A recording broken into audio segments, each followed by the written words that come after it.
Hello friends, आप सभी का आपके अपने YouTube channel the career Hindi में स्वागत है। अगर अभी तक आपने अपने चैनल द करियर हिंदी को सब्सक्राइब नहीं किया है तो जल्दी चैनल को सब्सक्राइब करें। आज के इस वीडियो में हम भारत की मिट्टियों के प्रकार और उनका वितरण जानेंगे। भारत की मिट्टियों के प्रकार। Indian council of agricultural research भारतीय कृषि अनुसंधान केंद्र के अनुसार भारत में 8 मिट्टियां पाई जाती है। जलोढ़ मिट्टी, काली मिट्टी, लाल एवं पीली मिट्टी, लेटराइट मिट्टी, शुष्क मृदा, एरिड सॉइल्स, लवण मृदा, सेलाइन सॉइल्स, पीटमय मृदा, पीटी सॉइल तथा जैव मृदा, ऑर्गेनिक सॉइल्स, वन मृदा, फॉरेस्ट सॉइल्स। भारत की मिट्टियां स्थूल रूप से 5 वर्गों में विभाजित की गई है। जलोढ़ मिट्टी या कछार मिट्टी, अलूवियल सॉइल। काली मिट्टी या रेगुर मिट्टी, ब्लैक सॉइल। लाल मिट्टी, रेड सॉइल। लेटराइट मिट्टी, लैटराइट तथा मरु मिट्टी, डेजर्ट सॉइल। जलोढ़ मिट्टी, अलूवियल सॉइल। क्षेत्रफल के दृष्टिकोण से भारत में सबसे अधिक क्षेत्रफल पर जलोढ़ मिट्टी पाई जाती है। भारत के कुल क्षेत्रफल का लगभग 43.4% भाग पर जलोढ़ मिट्टी मिलती है। जलोढ़ मिट्टी, अलूवियल सॉइल को दोमट और कछार मिट्टी के नाम से भी जाना जाता है। नदियों द्वारा लाई गई मिट्टी को जलोढ़ मिट्टी कहते हैं। यह मिट्टी हमारे देश के समस्त उत्तरी मैदान में पाई जाती है। प्रकृति से यह एक उपजाऊ मिट्टी होती है। उत्तरी भारत में जो जलोढ़ मिट्टी पाई जाती है। जलोढ़ की मिट्टी गेहूं के फसल के लिए उत्तम माना जाता है। इसके अलावा इसमें धान एवं आलू की खेती भी की जाती है। जलोढ़ मिट्टी का निर्माण बलुई मिट्टी एवं चिकनी मिट्टी के मिलने से हुई है। जलोढ़ मिट्टी में ही बांगर एवं खादर मिट्टी आती है। बांगर पुराने जलोढ़ मिट्टी को एवं खादर नए जलोढ़ मिट्टी को कहा जाता है।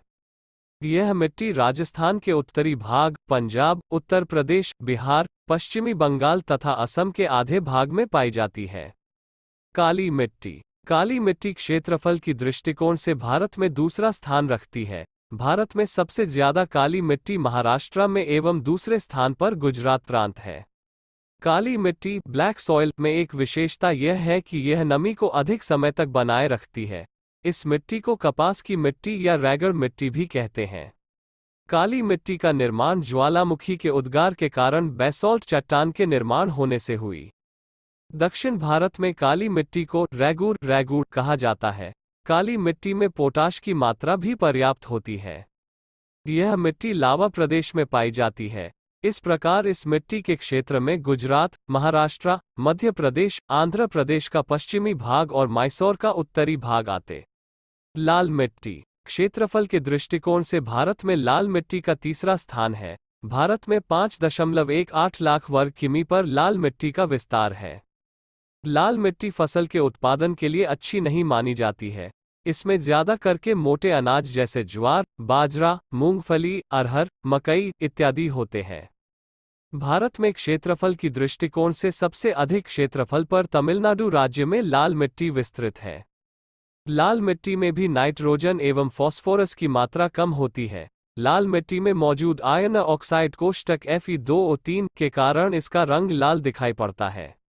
लाल मिट्टी, रेड सॉइल के क्षेत्र महाराष्ट्र के दक्षिण पूर्वी भाग में, मद्रास में, आंध्र में, मैसूर में और मध्य प्रदेश के पूर्वी भाग में, उड़ीसा, झारखंड के छोटा नागपुर प्रदेश में और पश्चिमी बंगाल तक फैले हुए हैं। लेटेराइट मिट्टी। लेटराइट मिट्टी का सर्वप्रथम अध्ययन सन 1950 में बुकानन द्वारा किया गया। इनका नाम लैटिन भाषा के शब्द लेटर से लिया गया है, जिसका अर्थ है ईट। भीगने पर ये मिट्टियां मक्खन की भांति मुलायम परंतु अपने पर सूखने पर काफी कड़ी और ढेलेदार हो जाती है। भारत में क्षेत्रफल के दृष्टिकोण से लेटेराइट मिट्टी को चौथा स्थान प्राप्त है। यह मिट्टी भारत में 1.26 लाख वर्ग किमी क्षेत्र पर फैला हुआ है।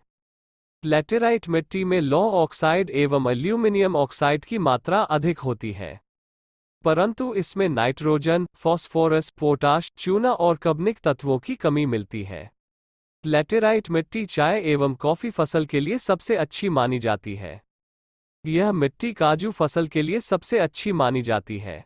इस मिट्टी की भी रंग लाल होती है। जब वर्षा होती है तब इस मिट्टी से चूना पत्थर बहकर अलग हो जाती है, जिसके कारण यह मिट्टी सूखने पर लोहे के समान कड़ी हो जाती है। नोट: ये मिट्टी सबसे ज्यादा केरल में पाई जाती है। लैटेराइट मिट्टी, लैटेराइट सॉइल के क्षेत्र दक्षिणी प्रायद्वीप के दक्षिण पूर्व की ओर पतली पट्टी के रूप में मिलती हैं। इन मिट्टियों को पश्चिम बंगाल से असम तक देखा जा सकता है। रेगिस्तानी मिट्टी, शुष्क एवं मरुस्थलीय मिट्टी में घुलनशील लवण एवं फास्फोरस की मात्रा अधिक होती है। इस मिट्टी में नाइट्रोजन एवं कार्बनिक तत्व की मात्रा कम होती है। यह मिट्टी तेलहन के उत्पादन के लिए अधिक उपयुक्त मानी जाती है।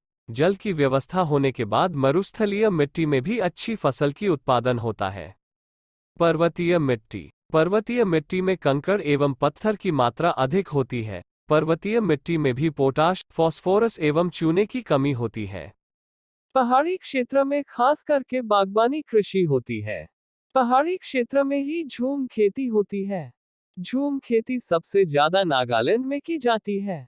पर्वतीय क्षेत्र में सबसे ज्यादा गरम मसाले की खेती की जाती है।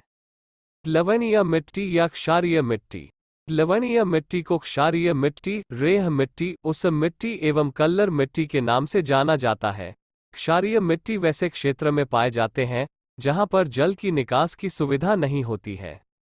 वैसे क्षेत्र की मिट्टी में सोडियम, कैल्शियम एवं मैग्नीशियम की मात्रा बढ़ जाती है, जिससे वो मिट्टी क्षारीय हो जाती है। क्षारीय मिट्टी का निर्माण समुद्र तटीय मैदान में अधिक होती है। इसमें नाइट्रोजन की मात्रा कम होता है। भारत में क्षारीय मिट्टी पंजाब, हरियाणा, पश्चिमी राजस्थान एवं केरल के तटवर्ती क्षेत्र में पाए जाती हैं। क्षारीय मिट्टी में नारियल की अच्छी खेती होती है। जैविक मिट्टी, पीट मिट्टी, जैविक मिट्टी को दलदली मिट्टी के नाम से जाना जाता है। दलदली मिट्टी में भी फास्फोरस एवं पोटाश की मात्रा कम होती है, लेकिन लवण की मात्रा अधिक होती है। दलदली मिट्टी भी फसल के उत्पादन के लिए अच्छी मानी जाती है। भारत में दलदली मिट्टी का क्षेत्र केरल, उत्तराखंड एवं पश्चिम बंगाल में पाया जाता है। मृदा अपरदन, मृदा अपरदन किसे कहते हैं? मृदा अपरदन मृदा, मिट्टी के आवरण को हटाना या स्थानांतरित होना मृदा अपरदन कहलाता है। मृदा अपरदन से आशय मिट्टी के विनाश, नुकसान से है। अपरदन की तीव्र गति के कारण भारत में मिट्टियों की उर्वरा शक्ति प्रतिवर्ष कम होती जा रही है। भूमि के अपरदन की यह समस्या देश के लिए चिंताजनक है। भूमि के अपरदन की यह समस्या देश के लिए चिंताजनक है। मृदा अपरदन का यह परिणाम भूमि तक ही सीमित नहीं है।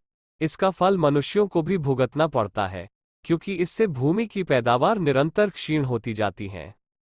मृदा अपरदन मुख्य रूप से दो रूपों में देखने को मिलता है। परत अपरदन, अवनालिका अपरदन। एक, परत अपरदन, जब मिट्टी की क्षैतिज परतें तेज हवा या भारी वर्षा द्वारा उड़ाकर या बहाकर ले जाई जाती है, तो इस प्रकार का अपरदन परत अपरदन कहलाता है। परत अपरदन मुख्य रूप से वनस्पतिविहीन क्षेत्रों के अलावा जलोढ़ मिट्टी वाले क्षेत्रों में होता है।